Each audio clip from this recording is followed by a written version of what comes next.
جو لوگ سود کھاتے ہیں وہ قبروں سے اس طرح حواس باختہ اٹھیں گے جیسے کسی کو جن نے لپٹ کر دیوانہ بنا دیا ہو. یہ اس لیے کہ وہ کہتے ہیں کہ سودا بیچنا بھی تو نفع کے لحاظ سے ویسا ہی ہے جیسے سود لینا، حالانکہ سودے کو اللہ نے حلال کیا ہے اور سود کو حرام.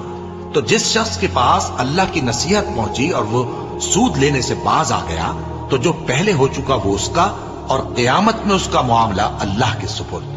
اور جو پھر لینے لگا تو ایسے لوگ دوزخی ہیں کہ ہمیشہ دوزخ میں جلتے رہیں گے. اللہ سود کو نابود یعنی بے برکت کرتا اور خیرات کی برکت کو بڑھاتا ہے، اور اللہ کسی ناشکر گناہگار کو دوست نہیں رکھتا.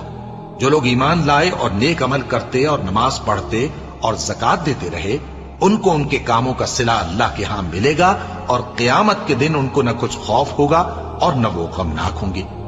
مومنو، اللہ سے ڈرو، اور اگر ایمان رکھتے ہو تو جتنا سود باقی رہ گیا ہے اس کو چھوڑ دو